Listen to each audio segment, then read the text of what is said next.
Olá pessoal, aqui é o professor Leandro.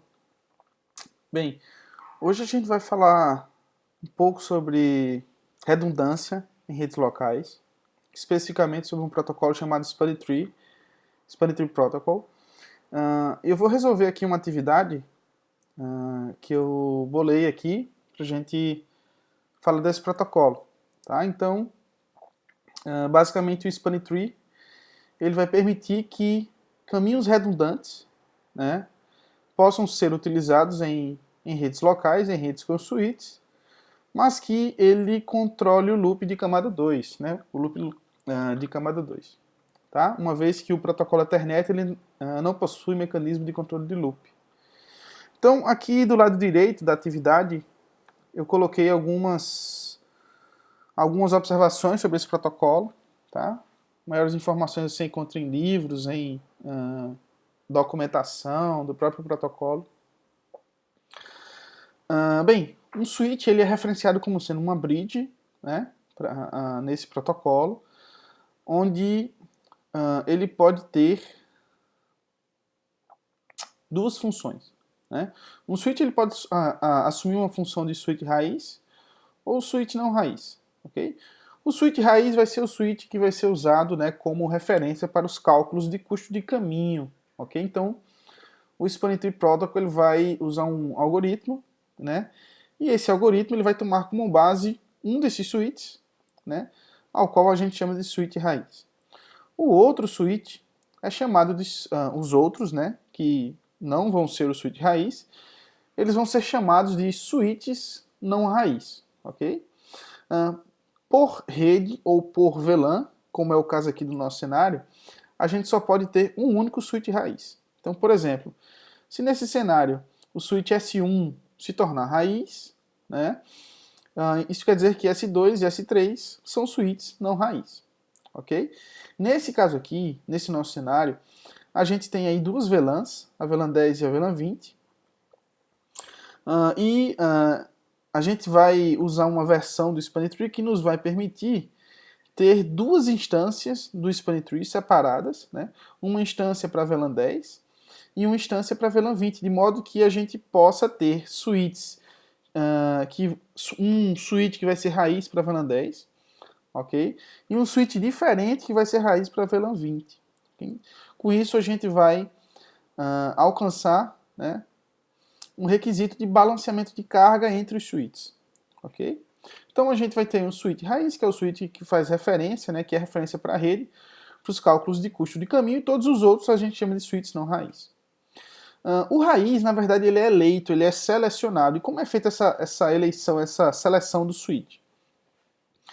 É através, né, de um identificador de bridge chamado de BID. Como é composto o BID? Bem, ele é composto por 4 bits de prioridade, okay? É um número, mas 12 bits que associam a VLAN, com uma concatenação com o endereço MAC, com o endereço físico de cada switch. Okay? Então, assim que os switches são ligados numa rede, né, onde o Spanner Tree está ativado, eles vão trocar mensagens através de pacotes do tipo BPDU, ok? É o tipo de mensagem que os switches com o Spanner Tree eles trocam. E dentro desses pacotes BPDU, dessas mensagens de BPDU, vai conter, né, a informação de cada identificador de bridge ou BID. E esse identificador ele vai conter os 4 bits de prioridade, mais os 12 bits de VLAN, mais os endereços físicos, ok?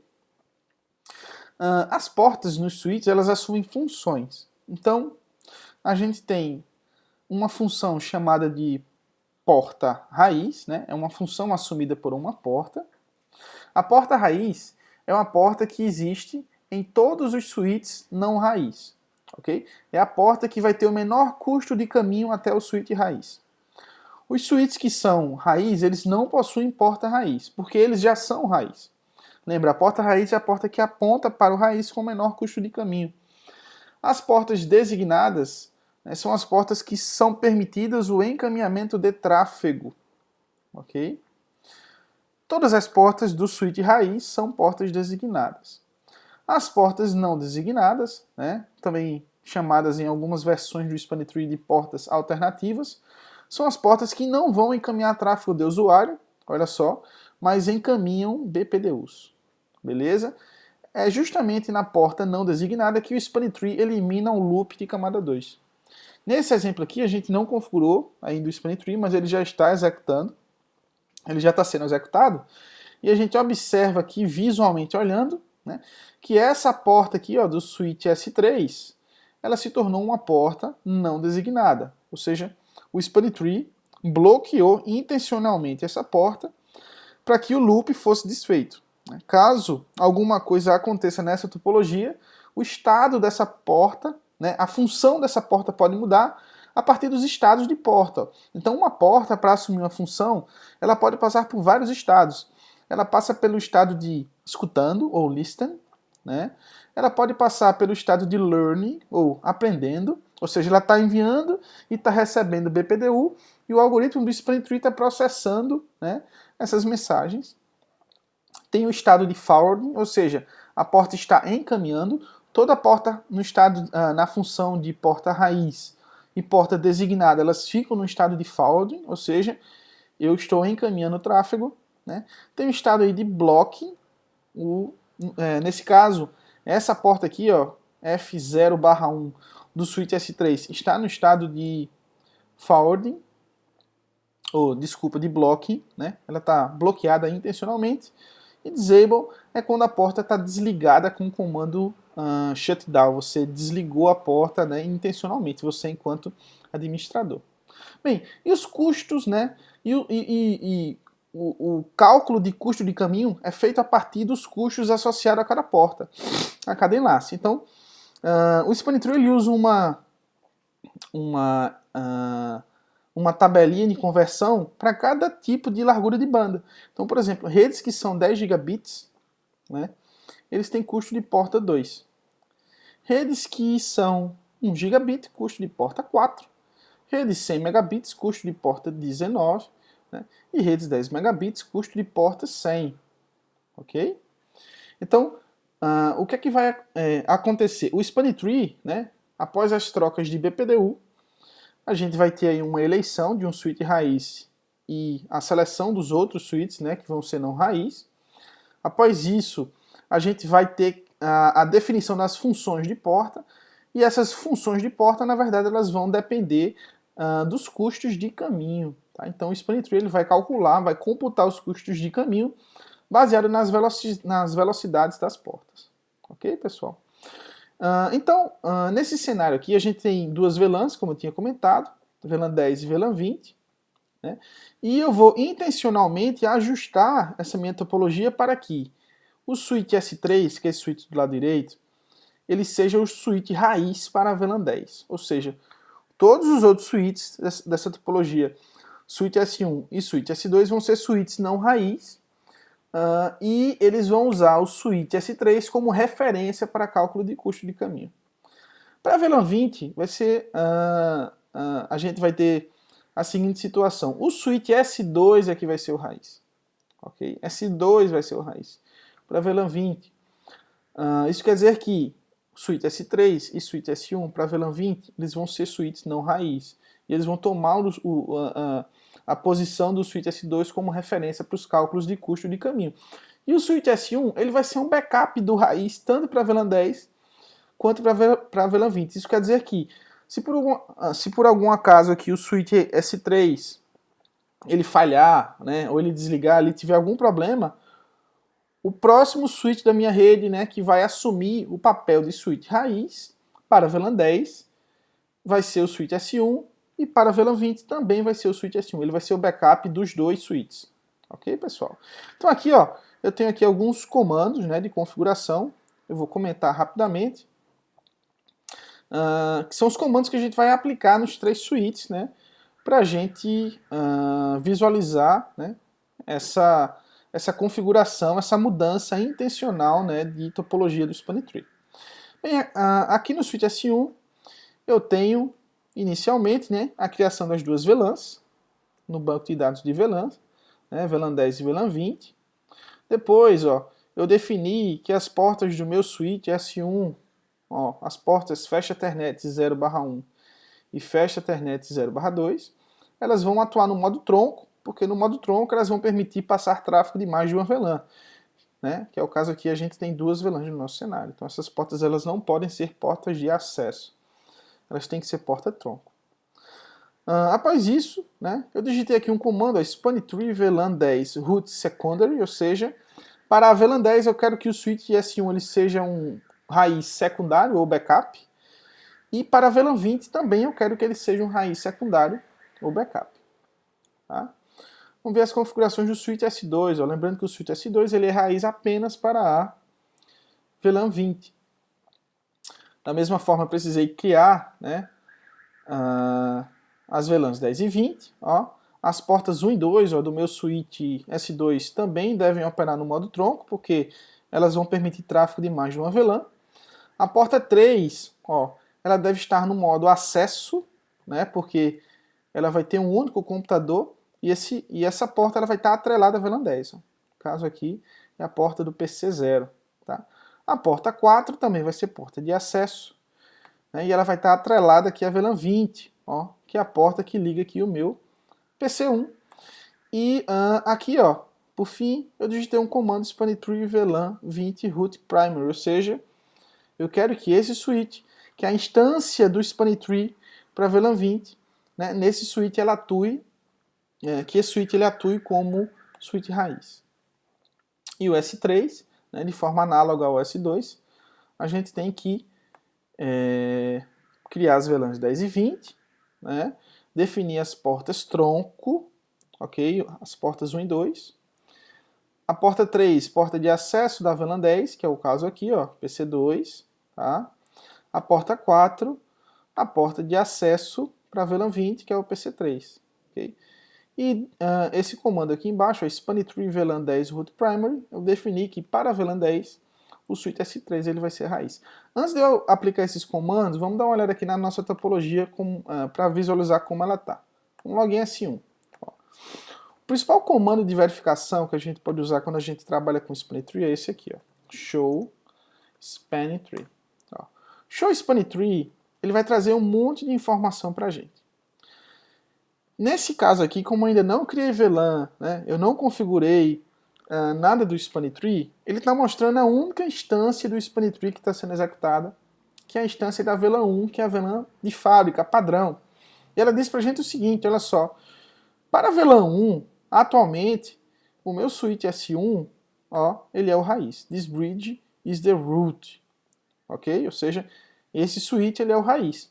As duas portas dele, ó, elas estão no estado, né, estão no papel, na função de portas designadas, e no estado ó, de forwarding, ok? Com custo 19. São portas fecha Ethernet. O switch S2, ó, aqui também, enable show span3, tá? O switch S2, ó, ele não é o switch raiz. Se a gente observar aqui, ó, aqui é a identificação do switch raiz e aqui é a identificação deste switch atual. Okay? Se a gente olhar aqui o endereço MAC, a gente vai ver que é diferente. Logo, esse switch ele não é raiz. Um outro indício é que esse switch ele tem porta raiz. Só tem porta raiz, que é essa porta aqui, ó, switches não raiz. Bem, a porta raiz aqui, ó, do meu switch S2 é a porta de número 1, ó. É a porta que aponta para o switch raiz com o menor custo de caminho. Nesse caso, S2 ele tem dois caminhos para alcançar S1. Ele tem esse caminho que custa 19, que é o caso aqui, ó, e ele tem um outro caminho que é indo por S3, que é 19 mais 19, dá 38. Só que o span3 ele vai escolher, né, ele vai eleger a porta raiz como sendo a porta que tem o menor custo de caminho. Como 19 é menor que 38, ele escolheu essa porta para ser porta raiz. E as outras portas vão no estado de designada e encaminhando o tráfego forwarding. O switch S3, né, é onde acontece aqui o bloqueio intencional. Se a gente observar aqui, show span3, ó, esse switch ele também não é raiz, a gente já viu isso, que o raiz é o S1, né, e ele, olha só, tem uma porta raiz, ó, que é a porta 2, é a porta que aponta aqui para o meu switch raiz, com menor custo de caminho. Tá? E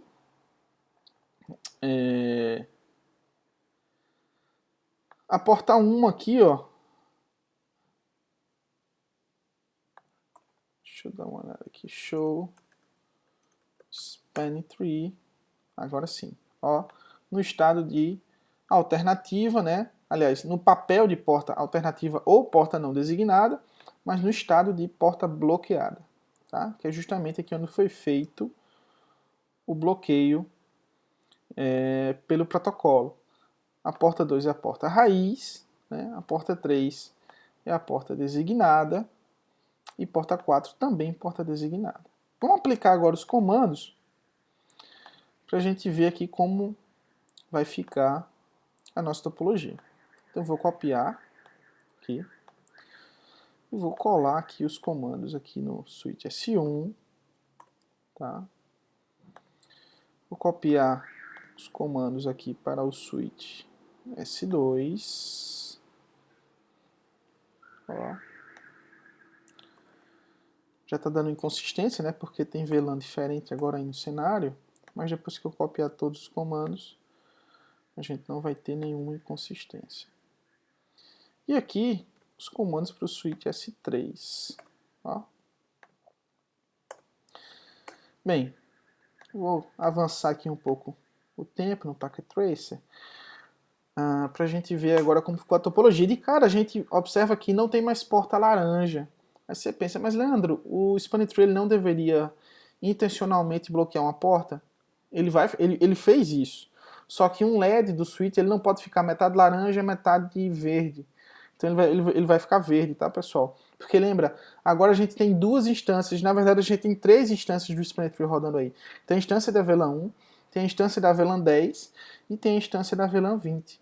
Então pode ser que uma porta para a VLAN 10 esteja bloqueada, mas para a VLAN 20 essa porta ela vai estar encaminhando o tráfego, né, como porta designada. Então vamos lá. Vamos ver aqui o switch S3. Ó. O switch S3, a gente queria que para a VLAN 10 ele se tornasse raiz. Tá? Então show, span tree. A gente observa aqui, ó, que o span tree ele lista para a gente agora as seções de acordo com a VLAN. Ó, as informações da VLAN 1, ok? As informações da VLAN 10, ó, e as informações da VLAN 20. Olha só, pessoal. Então o switch S3 para a VLAN 10, que é o que a gente quer, ó, ele se tornou o switch raiz. Todas as suas portas designadas, né, encaminhando tráfego, ok? E o switch S2, né, show span tree, ó, a gente observa que o switch S2 para a VLAN 20, que é o que a gente queria, ele se tornou raiz, pessoal, tá? Todas as portas designadas. Mas para a VLAN 10 e para a VLAN 20 ele não é raiz, ok? Na verdade, esse comando aqui, ó, pessoal, esse comando que a gente digitou, tanto no switch S3 quanto no switch S2, ele alterou intencionalmente o valor de prioridade, ó. Esse valor de prioridade aqui, ó, que de fábrica ele vem com um valor de 32.768. Se a gente observar aqui, ó, a prioridade do switch S3 para a VLAN 10, ó, ela não está 32.768. Aqui, 32.768 está para a VLAN 20, né? Mas para a VLAN 10, ó, tá 24.586. Ó, 24.586. Então foi manipulado, né, pelo próprio span tree a partir daquele comando que a gente digitou. O mesmo aconteceu para a VLAN 20 aqui, ó, de S2. Ó. Olha só, também foi ajustado esse valor. Ok, pessoal? Dúvidas? Podem entrar em contato através do e-mail, tá? Que eu vou tentar responder assim que possível.